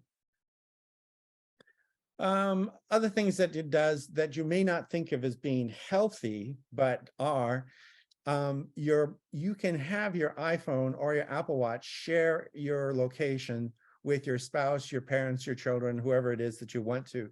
This is handy. Like, for example, if Kathleen has been out and she said she was supposed to come home at 10 and it's 11 and she hasn't come home, I can look on my phone and see where she is. And I can see, oh, she's still at church. Oh, she's shopping at Costco. Also, I don't think too many of us have any young children, but it's also a good way to just keep track of your children and so on and so forth. So it is a health and safety feature. Well, our daughter's in England and we do have we had to agree to it. I mean, whoever you're tracking has to accept that you're going to be able to track them. Our daughter in England can track our phones and we can track her phone. So for example, because of the time zones difference, this is handy. If I see that she's at work, I won't call her, but I see that she's at home and it's not midnight yet, I can call her without feeling too bad. Yeah, the other thing that's helpful is sometimes there are silver alerts or amber alerts or whatever, but there are people who go missing. A lot of times we'll have elderly people who get lost, but you can find them by using the phone. You can see where they're physically at. And I've had the police, when I, as a parish nurse, been asked by a family to help find somebody who's been missing for a couple of hours. The police will ask me, well, do they have an iPhone? Is it on them? And they'll ask me that question. Strava, which we mentioned before on the watch, also works on the phone. And if you have, I accidentally triggered Strava once when I was at Costco. And so it drew a map of all the aisles that I You went up and down. in, It's hilarious. in Costco, and told me how long the walk. It was 1.4 miles in Costco. Just as a point of reference, within the first 6 months of the Apple Watch coming out, there had been thousands of rescues where the Apple Watch or the iPhone had helped in tracking people. There was a very famous case here in Washington State where a guy fell off a trail in the Cascades, and the only thing he had on him was his Apple Watch. But the Apple Watch sent an alert saying that they'd had a fall, and using that information, the rescuers got to him before people in his own party knew he was missing. Yeah, he'd gone off a cliff. So He got off a I mean, they might have never found him if it hadn't been for that watch. Yeah, he fell like 300 feet. So definitely useful. The new iPhone 8 has a new feature, and it's only available on the iPhone 8 and phones going forward, a crash function. There are, on the iPhone, there are a whole bunch of accelerometers. An accelerometer is a chip that basically measures the force that you're moving, how much energy you're using to move. And when you come to a crash, the accelerometers kind of freak out. So that Apple decided that, okay, if the phone has experienced that much of a deceleration or acceleration, you were probably in a crash, and it'll call 911. Let's just stop it. Right. So there's a cancel it. If it wasn't a crash and you don't need help, just hit cancel. But if you really need help, like if you're unconscious, it will just call. 4 days after the iPhone 8 was released, a guy in Bellevue crashed into a tree late at night, and the paramedics were there before anyone knew that the guy was in trouble.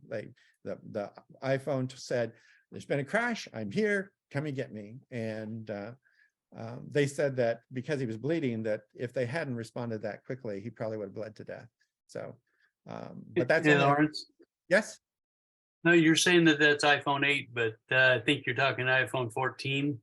Oh, I'm sorry. I said iPhone 8. You're right. It is 14. Fortunately, I can change that right here. Yeah. Now Yeah, it's because I right. looked at my iPhone 8 and it doesn't have that. No, it's the iPhone. No, that's recent. It's the iPhone 14. It's Okay, similar to the fall alarm that's in the iPhone's iWatch 7 and greater, but it's the iPhone 14 that has a crash detection.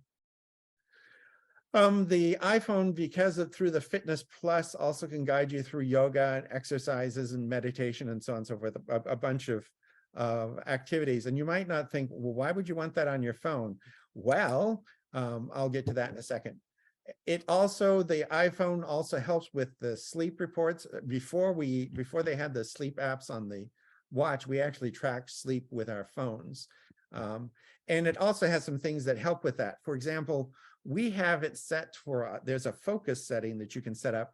We tell our phones that they don't accept phone calls after 10 or before 8 unless they're one of our relatives. Basically. Right. We told it, let these numbers through if it's an emergency, but block everything else.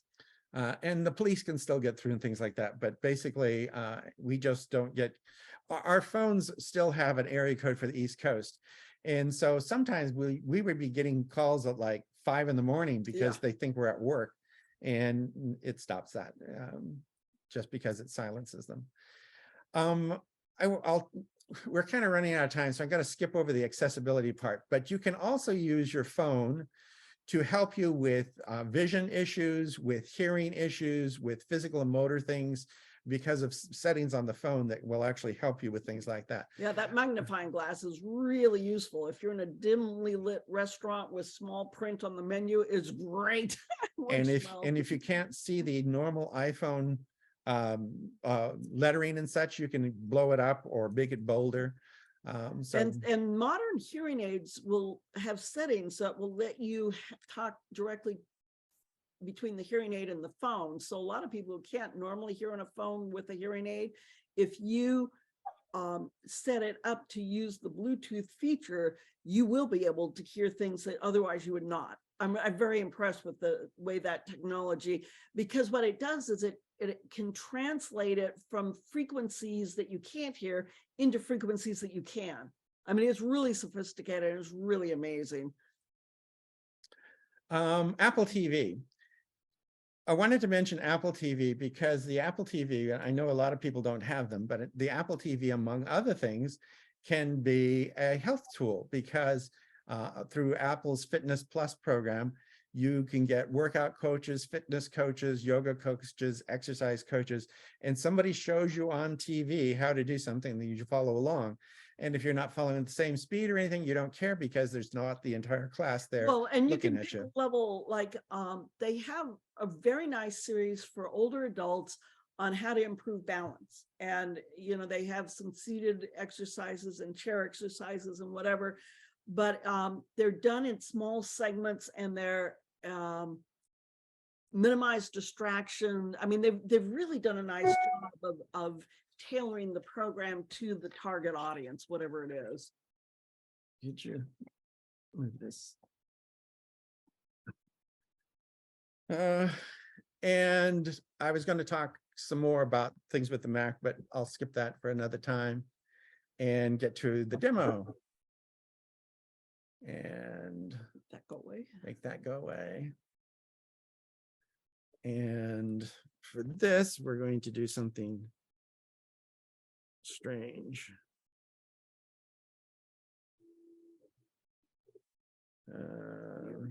Here. So he's plugged his iPhone into the computer and set it to mirroring so that you can see what's on his iPhone. You're sharing, right? Yes, I certainly hope so. Is everyone still there? Yes. Okay, because I can't see anything other than what's on the screen here.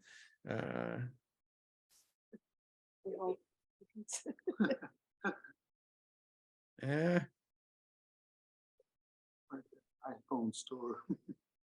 Yeah, I was actually trying to find something, but I won't worry about that. I'm going to do something else instead. Got accessibility.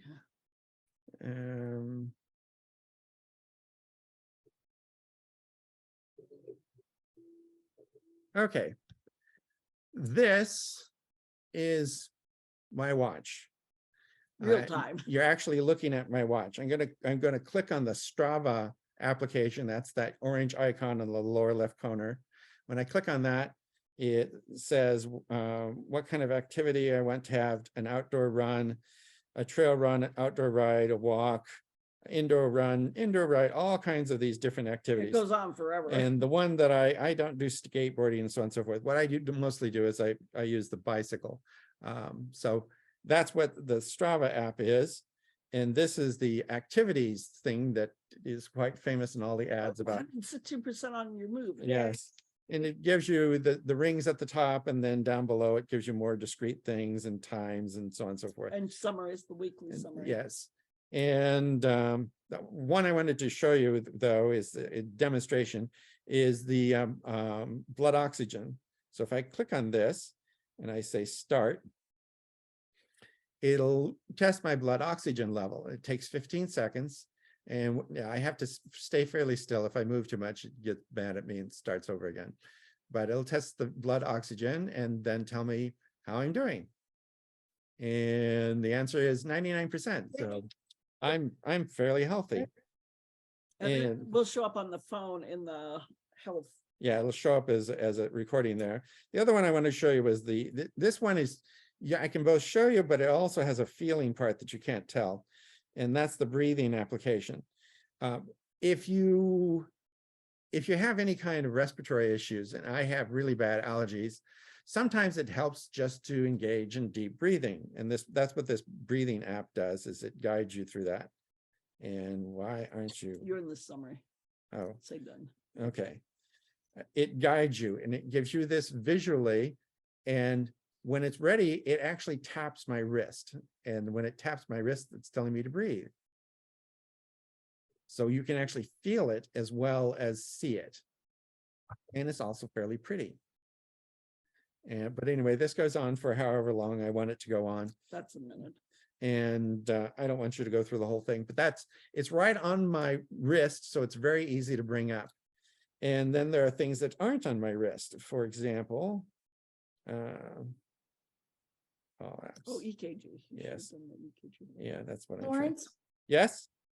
what was the shortcut for the blood oxygen? What did the symbol look like? It's called, what is it called? Breathe? No, she's talking about the. Oh, the O2 blood. Yeah, Yeah, it's blood oxygen. yeah. It's this The symbol third right one here. down, yeah, Did it come with the watch? Yes, Yeah, it's yeah. it's from Apple. part of that. But only the newest versions, It's been, I guess it's, maybe a couple. Yeah. Couple of versions. yeah, it's the 7 and 8, I think. EKG, that's. EKG they've had since the Watch 6, but this will give you an EKG. And what you do is you hold on to the crown, and it takes 30 seconds, and it'll give you an EKG, and it's going to tell you that I have arrhythmia because I have arrhythmia. He's got AFib. Um, So and this you is that irregular heartbeat that I was talking about earlier. and when it- Almost there. almost there, and still almost there. Blessed are the impatient. Okay, And it says they have atrial fibrillation, blah, blah, blah, blah, blah, blah, blah, blah, blah, blah, blah. right. If you didn't know, then it asks you, how are you feeling? it- So you can put symptoms in. So if you're having an episode of, typically it's lightheadedness is the most common. And you do your EKG and it shows this irregular pattern, then it wants to know, so tell me what's going on at this moment in time. Are you short of breath? Are you lightheaded? Are you, you know, it just goes down a list and you just say yes, yes, no, yes, type of thing. And the nice thing about the EKG, it creates a PDF. And the Yes. PDF that it creates, On the phone. the PDF that it creates, you can then send to your Provider. healthcare provider if you want to. But anyway, it's got just a whole bunch of things on here that I use all the time. And as you saw, there's also applications for things like Ferry Watch for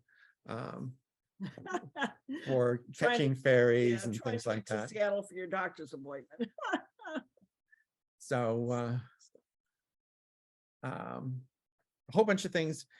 As you can see, it's mostly Apple Watch centric, and we're not trying to advertise Apple Watch, but they're just the number of health things that are involved with the Apple Watch. It's truly quite amazing.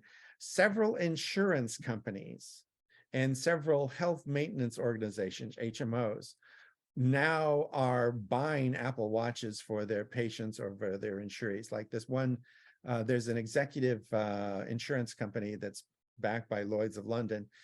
And in order to reduce their risk, they require that the people who take out these life insurance policies have an Apple Watch and that the insurance company get the records. So this way they say that they don't smoke and they don't drink and so on and so forth. Believe it or not, they track that stuff because they're not going to give you a discount on your premiums unless you can prove that you're actually doing something healthy. Like if you're a smoker, your O2 sats are not going to be normal. They just won't. And with the health maintenance things, the VA, for example, for some of their patients, the VA buys Apple Watches and gives them to the patients for certain types of things. And the military, Kathleen worked with this group at Walter Reed Military Medical Center in DC. They were buying Apple Watches for severely wounded soldiers because in addition to tracking their health, it also gave them more control over their environment. They could do things like answer their phone just by tapping their watch rather than having to go find the phone, particularly if they were in a wheelchair or they were in a bed. It was just a way for them to be more mobile and to have greater reach than they would otherwise. Right. Well, and the other thing they would do is they would set it up that if somebody got anxious, if their heart rate went up and their breathing got more rapid and their O2 levels were shifting rapidly, it would automatically, there's app called Hope Box, and the Hope Box would automatically open up and say, it appears that you are feeling anxious. Would you like to? And then it gives you a list of options, and it learns what you like and what you don't like. So it'll change the order of the list according to the things that you use more frequently being at the top and the things that you never use being at the bottom. They're still accessible, but it learns what works best for you. Anyway, we've been talking now for Hour. an hour and plus. No, an hour. Any questions? And we actually didn't cover everything we had. Yes. You're muted. Yeah. Kathy? Unmute. The EKG on the watch, Uh-huh. does it keep records throughout the whole day of your rhythm? No. Oh. It's on demand. So if you think that Demand. you think something's strange, you can trigger it and take an EKG, but no, it doesn't constantly monitor. That would use an awful lot of power. So no, it doesn't do that. It does on Kathleen's watch. It will constantly monitor her O2 sat. Right. Does that constantly. Mine's an older one, doesn't do that. But the EKG is strictly on demand. It can't constantly monitor it because that would require a lot of power. Right, but if you But it can you do a choose- PDF and save it. Yeah. Yeah. Oh no. If you take an EKG, it automatically saves a PDF on your phone. Yeah, and you can You don't have to tell it to do that. It just automatically does that. yeah. And then it's timestamped, so you can say, oh, this is the one I took at 4:07. I'm going to send that to my doctor. So it's quite convenient. And it will, if your heart starts doing really funny stuff, it will ask you if you want an EKG. You can set parameters. A lot of doctors who have patients that are having heart problems, but they're not sure exactly what it is, they will set certain parameters and say, and then the watch will prompt you and say, it appears that you are beyond your low limit, or you're beyond your high limit, or whatever it is. Do you want to take an EKG now? It will ask. I forgot something I was going to demonstrate, so I'm going to go back and demonstrate that. Oh, what is it?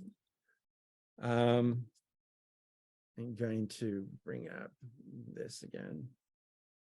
No, I have to mirror it first. So you're saying that it can actually do a 6-lead EKG? No, it's not a 6. It's a single. It's No. a 6. It's just one Oh, view. Yeah, it only has a limited point of reference, so It's not a full. It is considered medical grade, but it's not.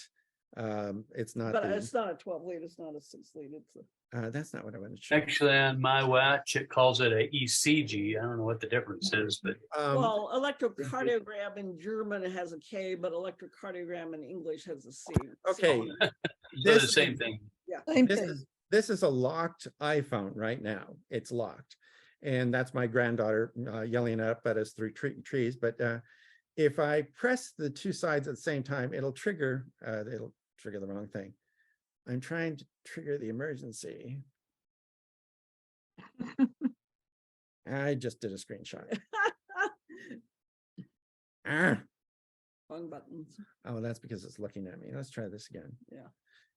And I don't want it to do that.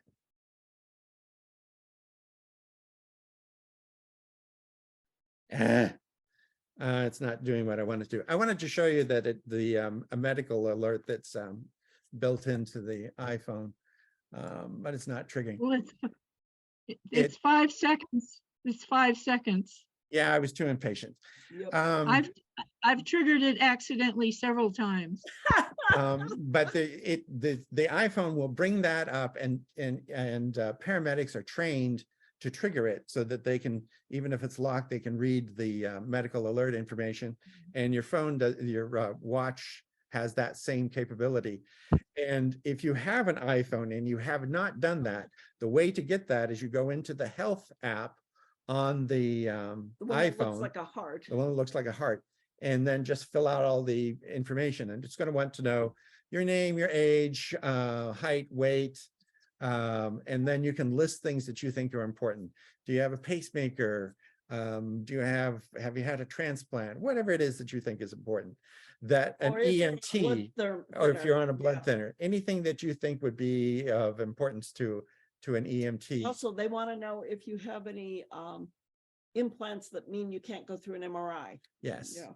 They want to know Um, that. If you've had an implant since 2000 something, it's probably been titanium and you can probably go through an MRI. But if you had an implant done in the 60s and 70s, putting you through an MRI could kill you because It would rip it out. it would rip it out. So anyway, aside from the gory details, I wanted to show you that, but it's easy enough to fill it out on your phone or on your watch, and it's useful because the EMTs are trained to look for it.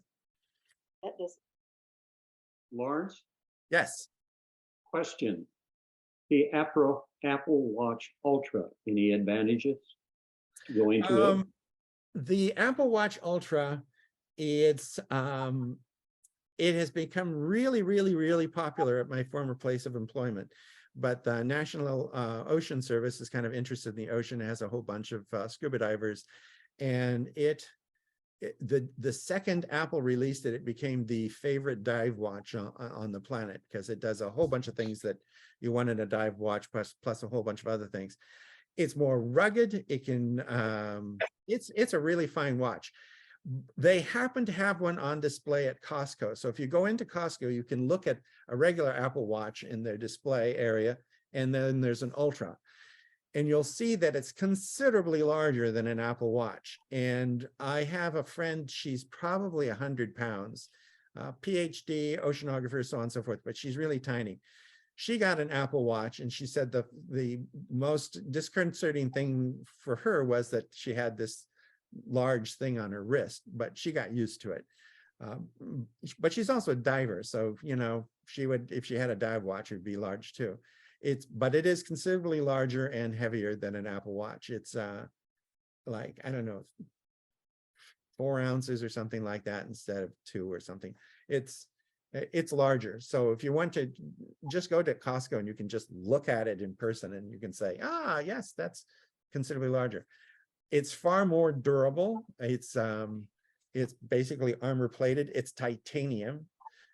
I mean, it's a beast, but it has a whole bunch of capabilities the regular watch doesn't have. Chris, did you have a comment? I have a couple questions. I think the SE that I got, second generation SE, even though it's new, recent, I don't think it's capable of doing all the things that Kathleen showed us. There are at least 1 or 2 that are not included that I'm aware of. But in practical terms, I haven't connected my iPhone or the watch to my new router yet. I haven't set up the new router.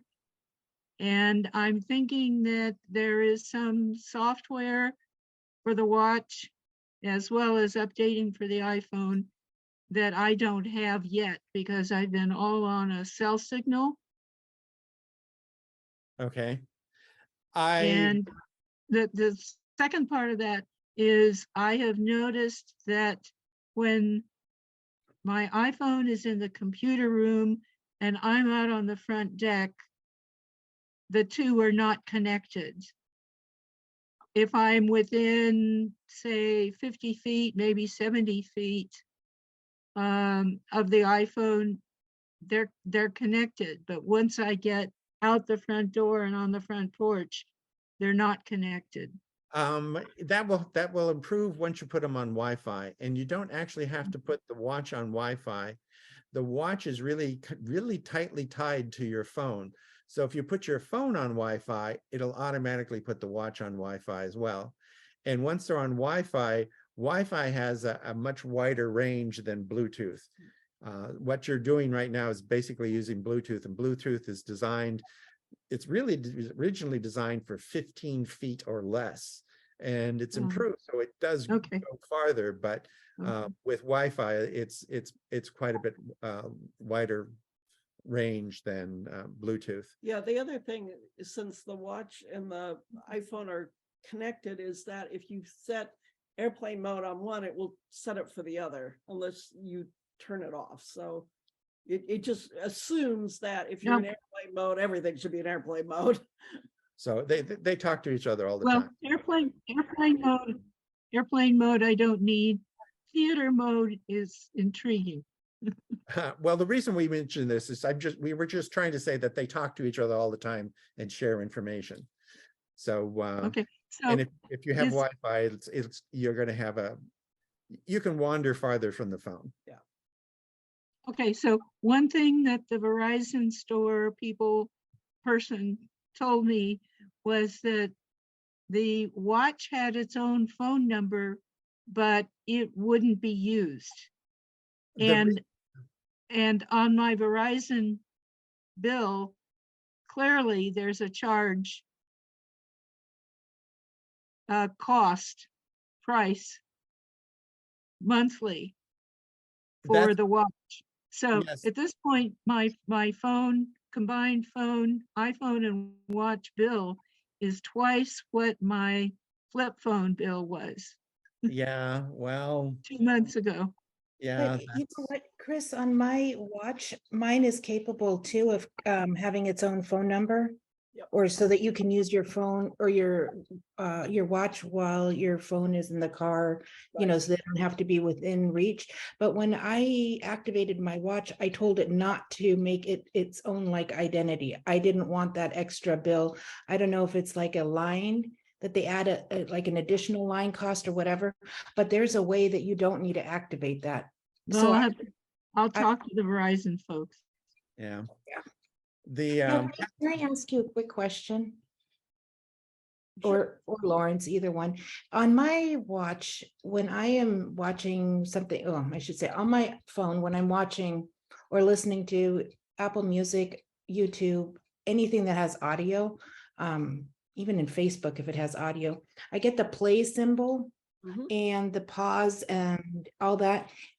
It drives me nuts. It's such a pet peeve of mine. I know why it's there. I think it's great if you need to adjust volume for whatever from your watch, but I think it's dumb. Is there a way to get it off my watch? I've never looked everywhere. Yeah, I've never thought about that, so I can't answer that. It should Because be in settings.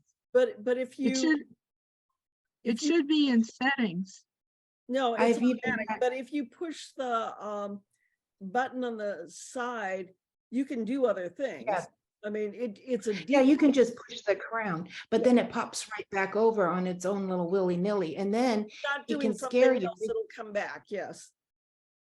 And then if you're really not paying attention and you move the crown, all of a sudden the volume goes really loud and it can scare everybody. Just saying, I had that experience and I didn't know why all of a sudden the volume got loud, but it was because I turned the crown, which adjusts volume. And I just wish, because it's not mirrored to my phone's apps. It's not, I deleted a ton of apps to make sure they're not even on there. I try to get rid of music, Amazon Music. I want everything off of it. So I get rid of that play because I listen to a lot on my phone, but I don't want it on my watch. And Siri thinks I'm talking to her. But so you don't know of you don't know of a way how to get. I've never looked into it. It never occurred to me to try. So another little thing you can do is use it to trigger your camera on your phone to get a group picture if you want to too. Yeah, I thought that was cool. Yeah, it's your button for your, what's it called? Your whatever the shutter picture. Shutter. Yes. Remote shutter. Yeah, Kathleen was playing with my phone one day and it was looking at her and I thought, okay, I'm going to take her picture. So I have this picture of her underneath her chin.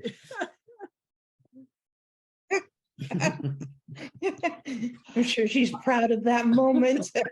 No, I'm pretty sure she deleted it immediately. I'm pretty sure I'd to kill you if you did that again. I'd be in the same boat as you, Kathleen. She tells me at least once or twice a week that it's lucky I've lived this long, and it never sounds very friendly. Any other questions? I had one quick one. I'm assuming with everything you've said and I've heard that the Apple Watch doesn't work with any other phone than iPhone. Is that correct? That's not entirely true, but in terms of the capability, for most practical purposes, it's an extension of the iPhone. And I know people who have Apple Watches and don't have a phone, but in terms of what they can do, it's not nearly as broad a range as what you can do if you have an iPhone. Right, there are, like I Well, said. like if you took the ECG on your Apple Watch, would it send it to a different phone other than iPhone? You can send it to an email address, so it doesn't really. Oh, yeah. Okay. It doesn't have to be on your phone. You can just send it to an email address. Yeah, I mean, if you have an iPhone, it's automatic, but it doesn't mean you can't do it. It's just you have to manually do it. Right. Okay, thank you. There are some things that you do not have to have an iPhone to use your watch for. It's just augmented. Like there's more things you can do, data that it will automatically send to the phone, so you can get, because there's more screen space, you can get bigger reports. It's not that data is not there, it is, but you just can't see it because the face is so small, you can't see everything. Yeah, I think Kathleen's watch has 32 gigs of RAM. And just imagine, my first personal computer had 48,000 bytes, and this thing has 32 gigs in her watch. So it's a very powerful computer in its own right. Also, just as an FYI, both of ours are cellular watches, so that we can actually send and receive calls without using our phone. Yeah. If I leave the phone at home and someone calls me, I can answer it on the watch. It looks kind of strange just standing there in the Dick church. Tracy. Hello, hello. Yes, people go, Dick Tracy. Oh, yes, yes, yes.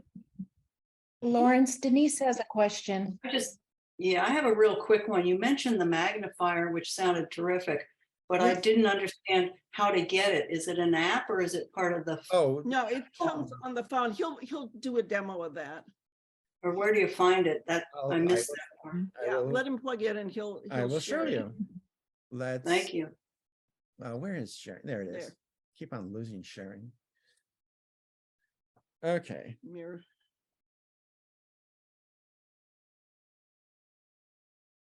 There we go. Okay. Here is my very busy screen. If I pull down from the top, I get this menu of things that you can do.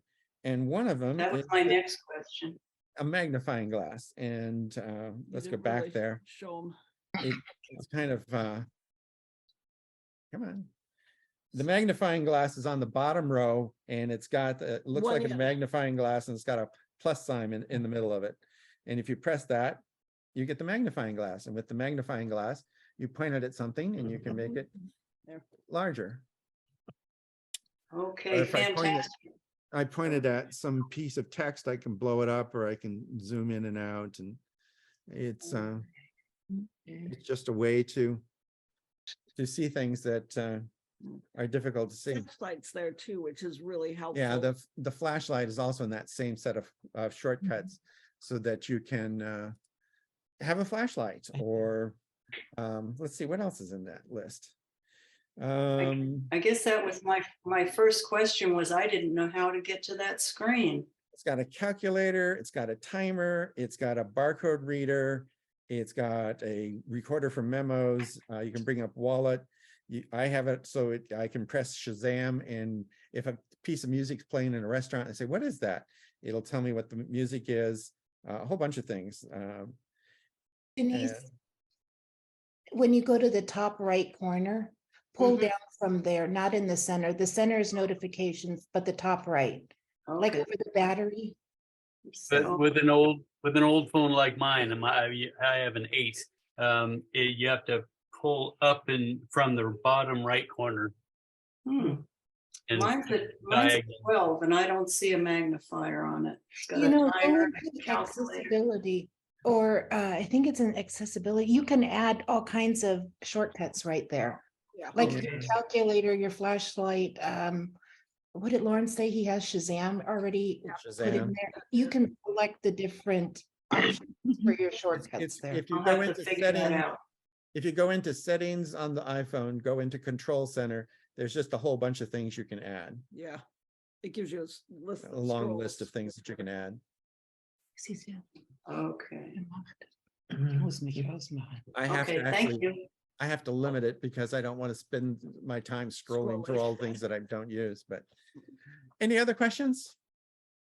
Yes, walking a cemetery. Is there any way to activate that without having the phone at my waist? It will keep you, it'll map what you're doing. Right. It doesn't have to be at your waist. The reason why I mentioned it at your waist for walking is that it gives you the most accurate measure of the amount of effort it takes to walk. Right, but if you're wearing a watch, Oh, yeah, if it's on will if for collect your the watch, data I think from she's talking about, the phone, but for the phone to, it'll get the most accurate measurement of distance and of energy if it's in a pants pocket. well, for me, if I'm wearing a coat, I can stick it in my coat pocket, and because it has to do with movement. So because that coat pocket's by my hip, it captures the most movement. If you're capturing your movement from your watch as your arms are moving, because your arms naturally swing as you're walking, it captures up from your arm. And if you have a dog on a leash, and so your arm's not moving around. Oh, no, it'll still work capture quite it as because of good. the accelerometer. Yeah, the accelerometer knows you're moving. What screws it up? What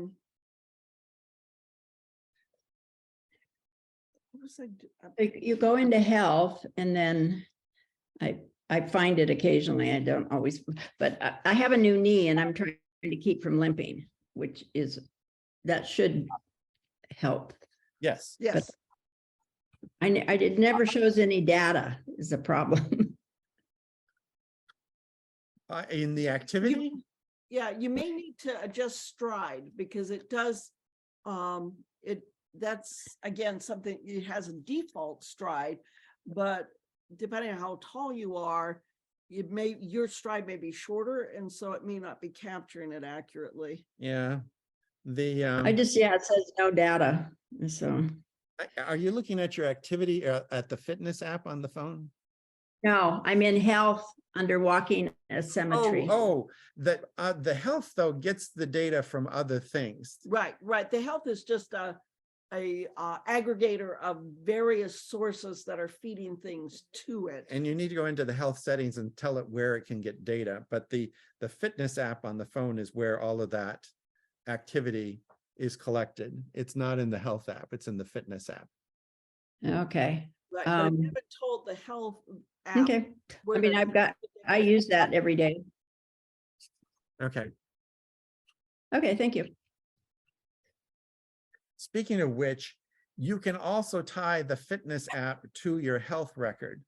It depends upon who you get your health from, but the advantage for me in tying my OMC health data into the Apple Health Record, the Apple Health Record has these really nice, pretty bar charts and so on and so forth, that it takes the data that you get from OMC, which is usually fairly boring, and turns it into things that I can understand. So if it's worth it, if you have an online chart to tie it into the Apple Health app. It's right. And the other thing is on the steps, if you go in and scroll to the very bottom, it says add to favorites, and it will automatically put steps into your summary. So you can control how much or how little you have on your summary.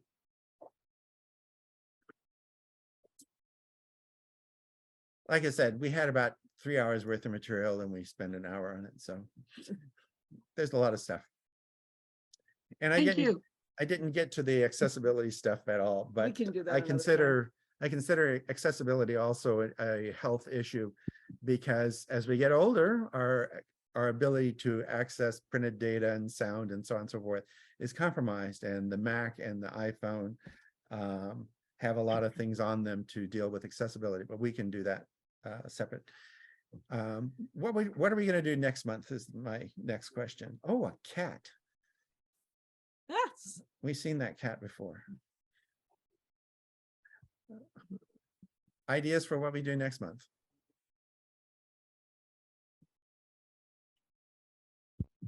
I will tell you Let's do that. accessibility. Okay, we can do Can we accessibility. do a part B to this? We'll think about it in terms of, we'll think about a part B. But accessibility, I would like to do. I did want to mention Apple introduced some new computers today. They introduced some new MacBook Pros with M2 chips and a new Mac Mini with an M2 chip and M2 and an M2 Pro chip. So the little Mac Mini is $599, and basically this new Mac Mini is more powerful than an iMac. Of course, because it's Mac Mini, it doesn't have a screen, doesn't have a mouse, doesn't have a keyboard. You have to supply those. But Apple introduced those today, and if you're in the market for a new Mac, you might go to Apple's site and take a look. Any other questions? I will take a look at the recording and see if it's decent, and the closed captioning, and if they're decent, I'll post them on the website in case you want And to. the keynote will post. And the keynote presentation will post on the website. Probably not in the next day or two, but I will get around to it. Anything else? Oh, think about topics for an in-person Yeah, meeting. topics for an in-person meeting. and We'll talk about that as well. In-person meeting. Thank you. Yeah, Thank you, Lawrence. Thank you, Lawrence. Thank you. Kathleen. Bye, everybody. Bye. Bye.